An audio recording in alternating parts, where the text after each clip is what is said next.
misalnya datang ke sini di Mandar ini, apakah dia bisa menjadi budaya? Bisa.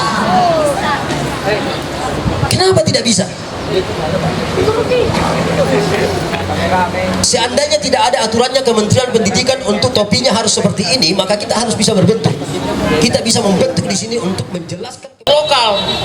Paham ya? Sehingga pada saat dia menggunakan itu, pada saat dia menggunakan ini, topi ini, maka dia terangkat sedikit sosialnya. Derajatnya tertinggi, derajat sosialnya terangkat. Tapi saya bukan orang Toraja. Saya memang orang di sini, tapi darah saya itu Toraja. Merasa. Ya kenapa? Karena nenek moyang kita itu ada di Toraja. Saya ini nenek moyang saya itu ada di Toraja. Tapi kebetulan saya dilahirkan di Tinambung. Ya, saya tidak tahu bagaimana peristiwanya itu, bagaimana hubungannya sehingga saya dilahirkan di Tinambung, lalu kemudian saya ini adalah orang Toraja. Melokalkan peristiwa itu, petikan-petikan itu tidak dilakukan oleh orang Eropa. Jadi kebudayaan itu bisa berubah. Itulah yang disebut kearifan lokal. Kenapa? Karena kebijakan yang dilakukan oleh di sini tapi harus disepakati. Nah sekarang pertanyaannya, apakah disepakati dulu ada sayang-sayang? Tidak ada kesepakatan. Yang ada itu adalah miliknya masyarakat. Masyarakat yang membuat, lalu masyarakat juga yang menikmati. Setelah dinikmati oleh masyarakat, menjadilah dia kebudayaan. Begitu maksudnya. Ya. Jadi kalau kita orang, ada perempuan ada di sini? Tidak ada perempuan? Ada. Oke, satu orang silakan depan. Ya ini. Iya, iya.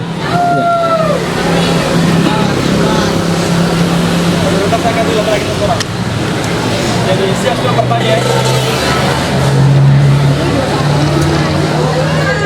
Oke, silakan. Laki-laki siap juga. Saya langsung tuju orang, satu orang yang laki-laki. Kalau ada katakan saya langsung tuju satu bertanya. Silakan. Assalamualaikum warahmatullahi wabarakatuh. Perkenalkan, nama saya Nur Adia, saya dari C10-9. Baik, saya ingin bertanya.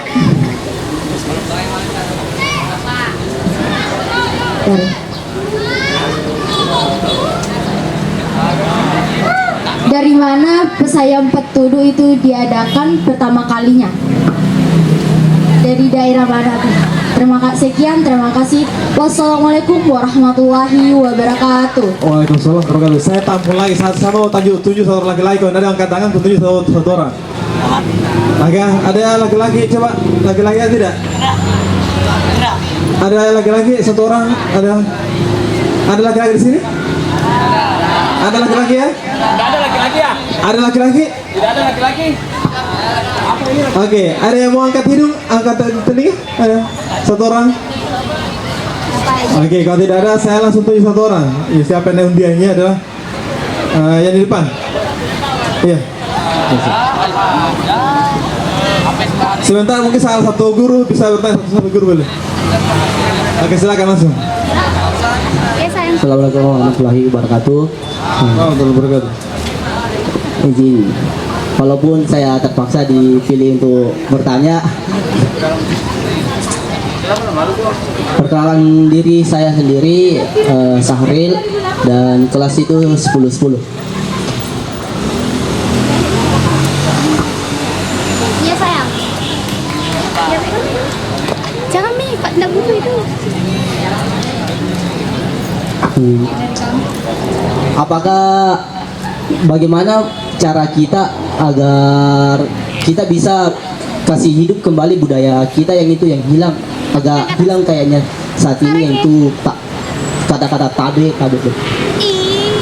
Caranya bagaimana? Haruskah kami terus tegur teman kami harus begini ini atau itu?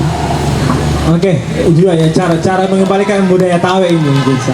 Yang tadi adalah asal mulanya atau di mana? Pertama, apakah di lautan kah atau di atas awan kah atau di darat atau darat mana mungkin? Ini ada satu guru yang mau mewakili pertanyaan tentang bisa saya tunjuk untuk terakhir sebentar. Silakan. Oke, Mbak siapa tadi namanya? Nur Ania. Oke, Nur Ania. Anda suka sekali saya patudu ya? Biasa nih tahu nih. Biasa. Pernah ya menunggangi kuda ya? Tapi sebenarnya kata menunggangi ini itu juga sangat multitafsir ya. Ya kan, menunggangi itu sangat multitafsir. Jadi kita ambil yang baik-baiknya saja, tidak usah saya contohkan ya. Oke. Apa mengerti itu temuan itu menunggangi? Ya. Siapa tahu ada yang mau sama Nur Aini, siapakah? Boleh. Iya, lapor dulu sama gurunya, sama wali kelasnya. Oke. Saya patudu, nama saja itu adalah sayang dengan patudu. Nah, begitu. Ada orang mengatakan bahwa itu kuda menari. Di mananya menari? Nah, dia tidak menari.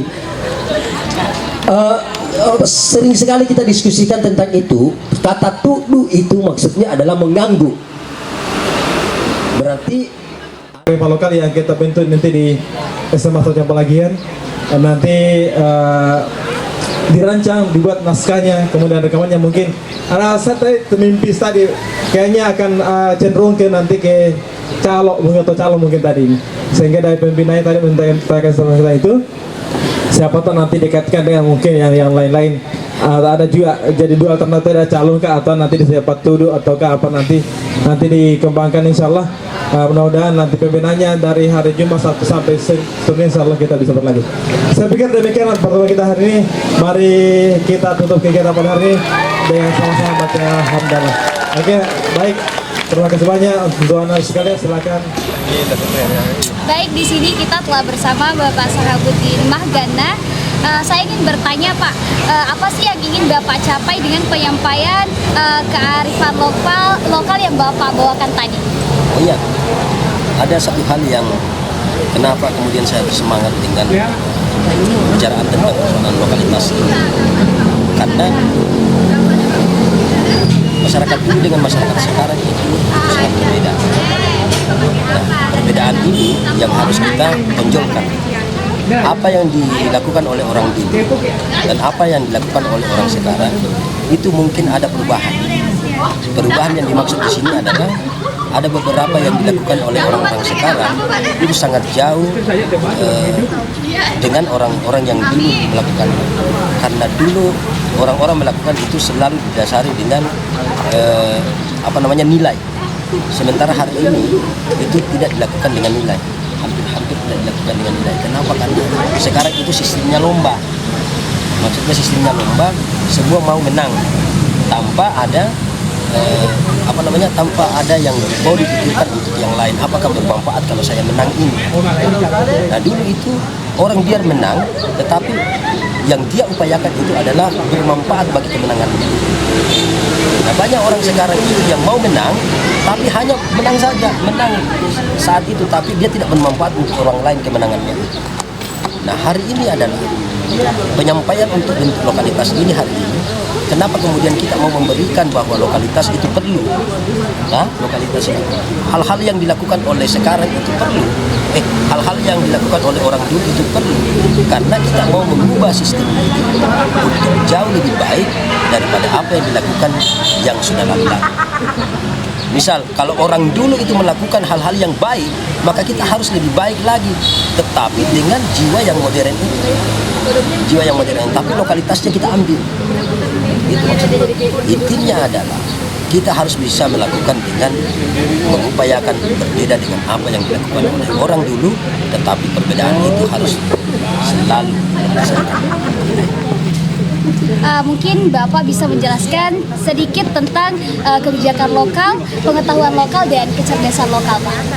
Pengetahuan lokal. Kalau pengetahuan lokal itu ya kita mencoba untuk mengetahui apa-apa yang ada di dalam wilayah kita. Ya, misalnya tumbuhan apa yang ada di dalam diri kita, di dalam wilayah kita. Misalnya kendaraan apa dulu yang ada di sini, kendaraan apa sekarang yang ada, misalnya beca apa dan sebagainya.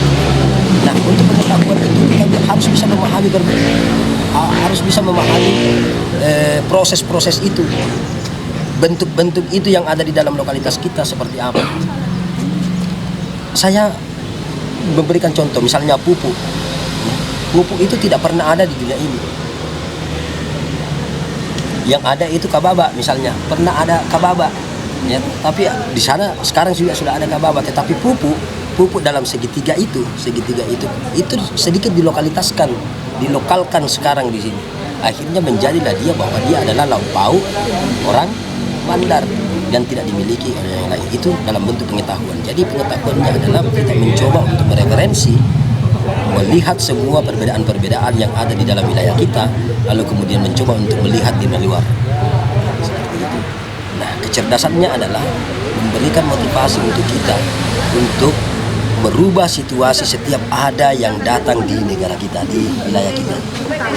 Kita harus mampu melokalkan itu, peristiwa itu. Misal, kalau ada dari luar yang membawa datang kebudayaannya, maka kita harus bisa berupaya membuat dia kebudayaan yang dibawa oleh orang itu menjadi Mandar, menjadi orang itu yang melihat kita. Misal ya, ada orang Jepang yang datang di sini, itu meneliti tentang persoalan ropong. Ropong tahu tidak? Ropong itu cara menangkap ikan dengan bentuk ropong itu, ya.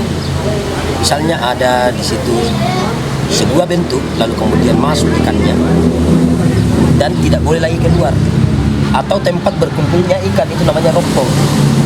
Nah, tiba-tiba orang Jepang membuat tetap ropong namanya, mungkin sudah berbeda namanya, tetapi dia referensinya itu berada di sini, misalnya tempat kumpul ikan, tapi dia membuatnya dalam teknologi yang tinggi, yang membuat dia punya andil dalam pembuatan ropong itu dalam teknologi Jepang, misalnya menjadi Jepang dek ditai.